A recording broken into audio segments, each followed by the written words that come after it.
Welcome to the Elliott Confidential podcast. I'm Christopher Elliott, and I'm here with my son and my photographer, Aaron Elliott. Yes. How's it going, Aaron? Everything is great. We're enjoying it here. We are actually right near Mount Kinabalu today. It is raining outside. You can hear couldn't tell. You can hear it on the roof. Yeah. But if our mics are any good, you won't. Hopefully, yes. Okay. We've been in Sabah for the past couple of days. If you don't know, Sabah is the northeastern tip of Borneo, and it is not what we expected. What did we expect? I don't know what I expected. I don't think this is a place that you can even set expectations for. Well, it's Borneo. It's eastern Malaysia, and not a lot of people come here. I mean, there are a lot of Chinese and Korean tourists, but we have not met any Americans here. So it's very almost undiscovered, but it is beautiful. So we're up here in the park, and this is a UNESCO World Heritage Site. So it's very well known, and there's a lot of preservation going on.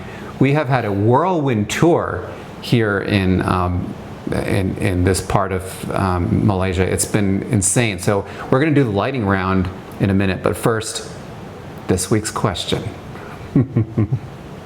What is this week's question? I forgot. Well, we drove 2 hours from Kota Kinabalu. I'm sure I'm mispronouncing Kota that. Kinabalu. Everyone just calls it KK here. To get here, and it seemed a pretty remote place. So we went up a big mountain road, and that made us wonder what the most remote place was that you've ever been to. You know, we've been to some pretty remote places, like the Antarctic. That's pretty remote. How about you? So this week's question is, what's the most remote place that you've been to? Let's have a look at where we are right now. This is our hotel. It's the Sutera Sanctuary Lodge in Kinabalu Park. And it is pretty cool. It's kind of funky, you know, but in a good way funky. There's there's a fireplace here, and the rooms are pretty big, but it looks like it was built, I think it was actually built in the 1960s. So when you get here, it's there's these big ceiling fans, and you think that in a place like Borneo, everything will be warm, but it's actually pretty cool right now. Yeah, it's very rustic. It reminds me a lot of this one homestay. It wasn't a homestay. It was like a little, I don't even know, is some country sort of out in the middle of Chile that we stayed in about a year and a half ago. Pucón, it was Pucón. It was a place called Yagipuyi, and it was a lot like this, except a little less humid. Yes, and the food was a little bit different too. We're going to talk about food in a minute. Yeah. Actually, we have so much to talk about, so Yeah. let's just get right to it. That's a podcast thing to say. Let's get right to it.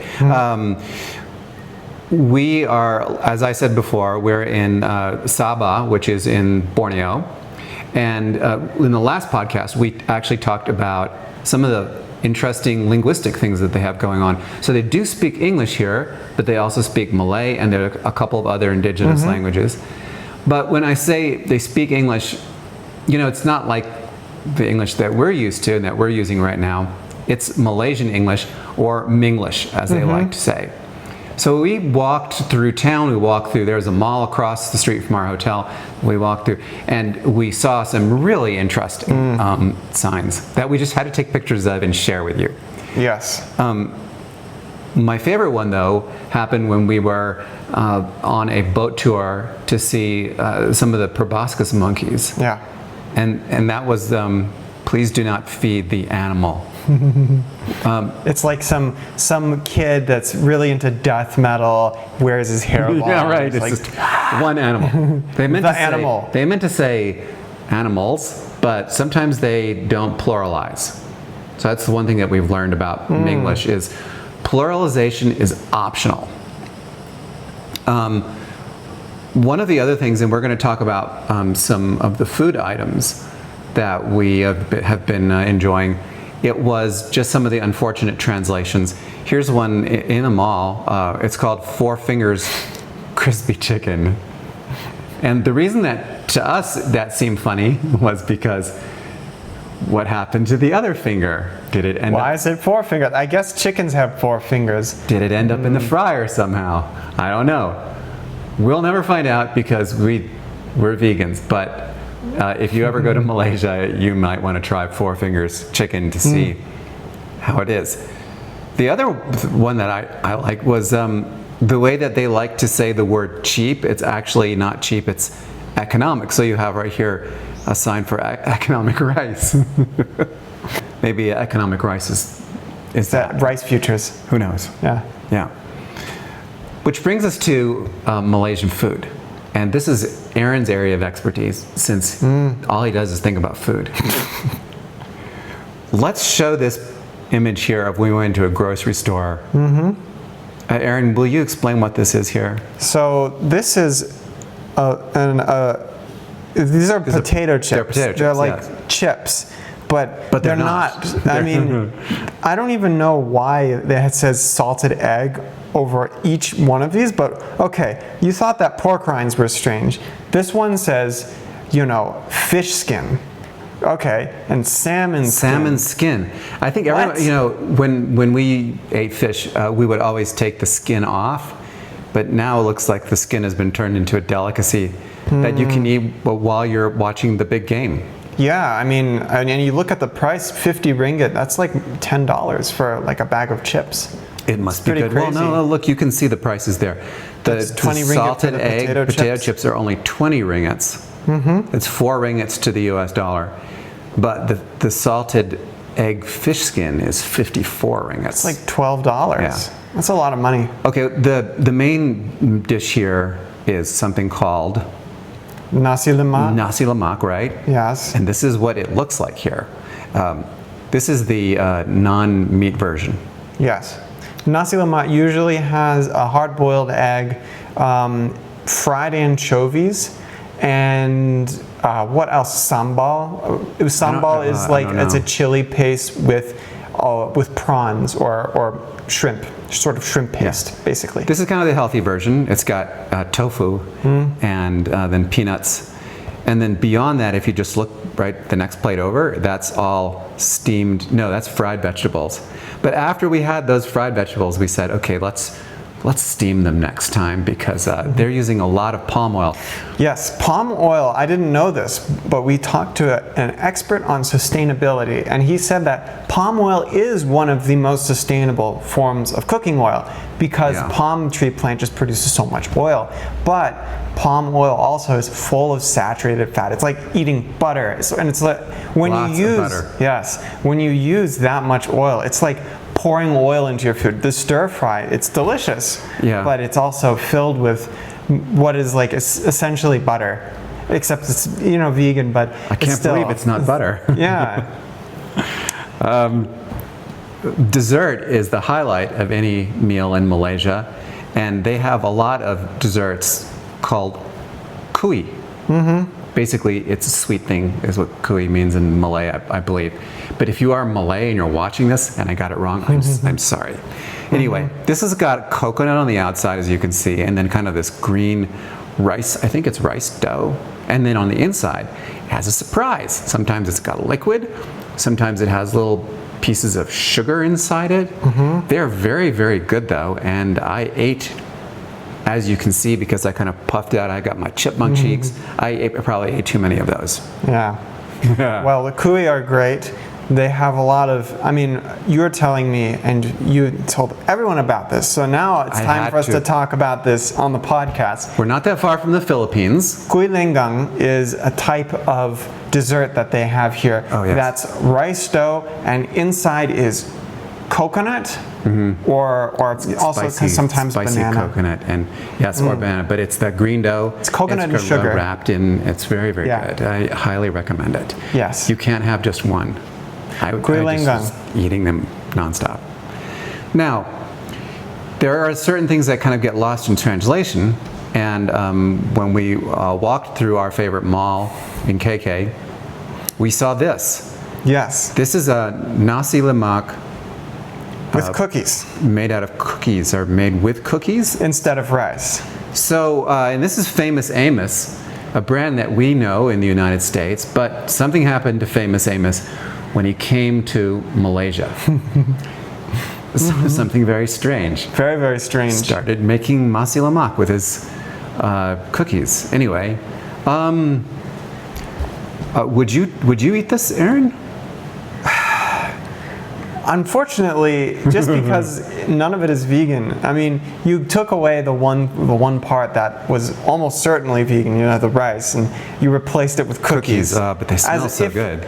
Now, that would be interesting if you could do a vegan version of that, but I'm not holding my breath because that must be one hell of a meal. Yeah, no, I don't think I would do that, but to each their own. We have seen people eating some strange things here, to us strange, but to them not so strange. And actually, we have not had a bad meal here yet. The only thing I would say is the food is very well spiced. The only thing I would say is that they do use a lot of oil. So if you don't like oil, you have to come here and say, please use less oil or steam the vegetables or something like that. But don't. Yeah, that's my only criticism. And the number one export, I believe, from Malaysia is palm oil. So of course they're going to use a lot of palm oil. In fact, we were in a grocery store and we saw the oil section. Oh my goodness. Well, no, you should have seen just on the side of the road. It looks like oil tankers. Well, they are oil tankers. Yes, palm oil filled tankers. with palm oil. Yeah. That's how big it is. It's you used to just seeing them for only like diesel or other sorts of oil. No, palm oil. Yeah. Palm oil. When we flew from Kuching to KK, we saw lots of palm oil plantations. A lot of that part of Borneo is covered with palm oil plantations. But as you go north, you get to a place that's a lot less developed. And yesterday I was talking to someone who runs an NGO who says 60% of the land still is rainforest, and some of it's even virgin rainforest. So that's why they're working so hard to preserve this area. And of course, I'm going to have my story on sustainability soon. Yeah. But not yet. It takes a while to write those things. Yes. We stayed, in addition to staying at this lodge, we also stayed at the Hyatt Centric, which is a brand new hotel. And I wanted to show you this picture from our stay because this is something that's designed, you might recognize the architecture a little bit. It's designed by a Japanese architect named Kengo Kuma. And he's the same guy who designed the Olympic Stadium in Tokyo. What did you think of the hotel? Wow, that was a very, very cool looking hotel. Yes. And I really enjoyed being there. They had an interesting thing with the elevators. So you know how everyone says, oh, well, if you double tap on the right floor on the elevator, it'll actually unpress it. Well, they got those elevators here. So that was really cool. Other than that, it has really good views, but one of the interesting things you'll find out if you ever go to Kota Kinabalu is that right across the bay where they have the island is Pulau something. There's an invasion. It's like a Filipina colony, and they call it Filipina because people come from the Philippines. Yeah, these are supposedly the Pujao people. Yeah. So these are like they call them like scuba cowboys, or I forget exactly. They're forage. Pirates. But they are very good at diving, and that's what they're very well known for. So very interesting. You're right close to that, and they come here for work, of course. We shouldn't mince words. They're like the illegal immigrants. They come from the island, and then they settled in this kind of shanty town, but it's on stilts. So it's very interesting over water. Thing. We have some pictures later that we can show. But we should also kind of do the lighting around of where we've been and what we've done, because I think that if you come to this part of Borneo, you're going to want to try some of these things. Mari Mari Cultural Village. I've never seen people have such a good time at a cultural village as here. Yeah.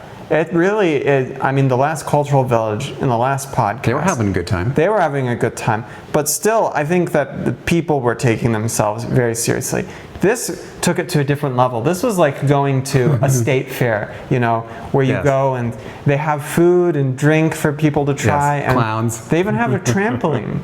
It's surprising. I wouldn't have expected a trampoline. And they also allow you to use blow darts, which is really cool. Not the poison tip blow darts. Not the poison tip, but you can try your skill at doing a blow dart at like a coconut far away. So now in this picture that I took, you're sitting next to the chief inside one of the longhouses, and it looks like you're having a great time there, Aaron. That's our guide to the left. Yes. He's very animated. Yes. He had an extremely dry sense of humor. Yes, actually a lot of people there have very dry sense of humor. So yes. One of the things is a lot of these villages, so you go to a longhouse that's supposed to represent a different culture. A lot of those cultures were actually headhunters. Yes. As early as when the Japanese invaded, they were headhunters. No, way before then. In fact, also way before then. When the Japanese invaded, they lost their heads because they invaded their territory and that's what I was saying. Yes. But basically, yeah, it's funny because the people they're dressed up like in all the traditional garments, and some of them they'll walk by and they'll be like, there was a guy who was like looking at you and they were not taking themselves very seriously. But there were these kids there, and they had the kids really worried. I think they were talking about the headhunters. They like messing around with you, but in a lighthearted way. Yeah. No one lost their head. But this area is known for its headhunters. Yep. But there are no more headhunters there. At least that's what they say. Guyana Marine Resort. This is a picture of the resort. It is on these stilts in the water, but this is a resort. It's not the village we were talking about. Cool thing about this is that they are trying to bring back giant clams. And this is a picture here of the giant clams. These are always baby clams before they become giant clams. And so they've got them in the water there. And then they put them in the water, and then they turn into big clams. This is a big clam. Yeah, I didn't know that, but those giant clams, they can live up to like 80 years. Yeah. We were talking with someone, they said that the clams can get up to a meter. So this one's a meter. Yeah, no, is 1.5 meters wide. The Japanese ones in Okinawa can get like 2.5 meters, they said. That's crazy. That's a big clam. We also went to a place called Cleus Wetlands to see some monkeys. They love their monkeys here. Yes, and they've got lots of them. If you go out in the afternoon, not afternoon, the evening. Don't forget the bug repellent. Evening. Yeah. Lots of monkeys. I mean, you can't miss them. Proboscis monkeys, which are the ones with the big noses and the big bellies. And then the macaques. Those were the two that we saw. And they were, the macaques actually didn't seem to care that we were there, but the proboscis monkeys, they were screaming. They were screaming at us. Yeah. So. Yeah. I didn't know this about proboscis monkeys, but they basically survive. All they can eat is poison leaves and fruit, and they have to be poison. If you feed them non-poisonous stuff, they just die. Yeah. Like you give them bananas, they die. Which is interesting. You would expect like a monkey wants to eat things that are not poisonous, but no. Proboscis monkey, completely different story.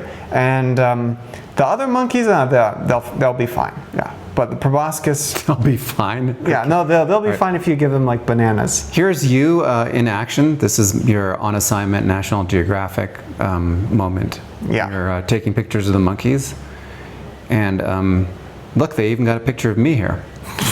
Grandma. It's Grandma, is that you? Yes. We had a really good time there, though. I enjoyed that a lot. The one cool part about that experience that we weren't able to really photograph because it was so dark was that they have these fireflies that respond to, other lights. And they're not super bright, but very interesting. It's like a Christmas tree, except not as bright. We haven't seen fireflies in a long time. They do have them when I was growing up in New Jersey and visiting family. We had fireflies, but never like this. So the whole tree lights up, and then it pulsates in tandem, all of them together, like in concert, and it's really cool. So if you want to see lots of fireflies, if you go, make sure that you bring lots of bug repellent too, because the mosquitoes are out there too. The river itself, though, is really neat when you go out there on the river. It's really peaceful. You see people fishing. There's people, throwing their nets in and catching Shrimp. prawn. That's what I said. Prawn, shrimp, whatever. The Same. Same thing. It's there were moments there when I really enjoyed the weather was good. It wasn't raining too much, although it's been raining intermittently since we got here. But it just was a very peaceful and beautiful moment, and I think that's what Borneo is all about. Is these? It's just got a lot of natural beauty, and it's got a very interesting climate too. The people are extremely friendly. I don't think we've met anyone who was even halfway mean. Everyone was friendly and nice to us. Yeah, and the tourists here seem pretty happy to be here. Yes. Now, one interesting thing that we totally failed to mention is there is a special kind of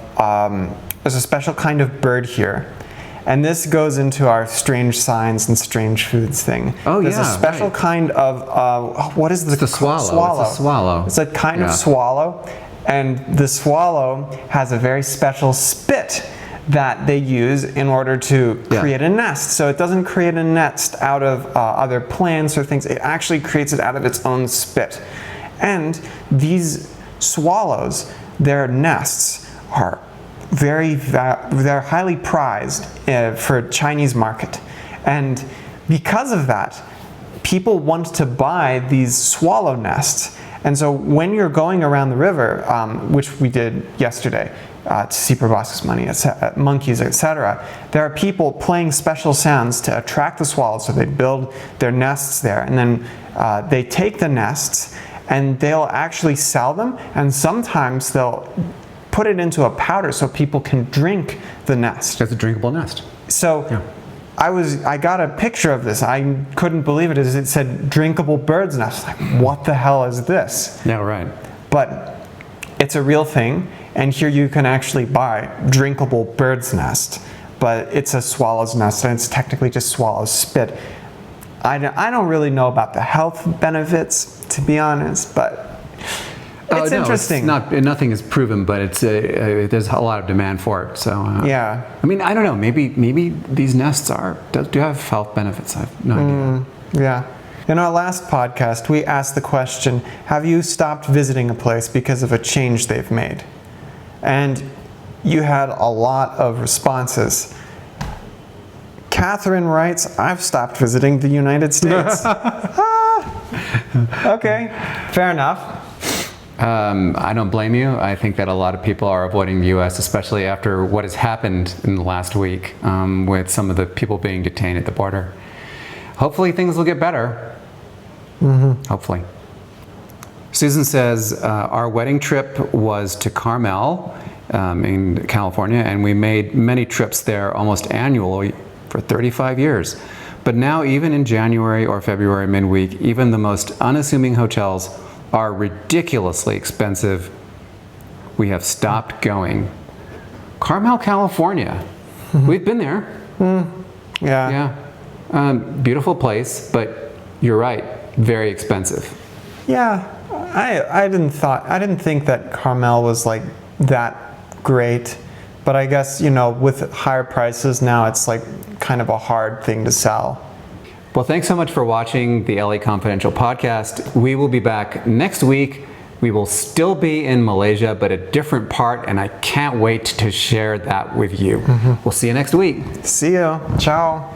Bye. Toodles. Bye.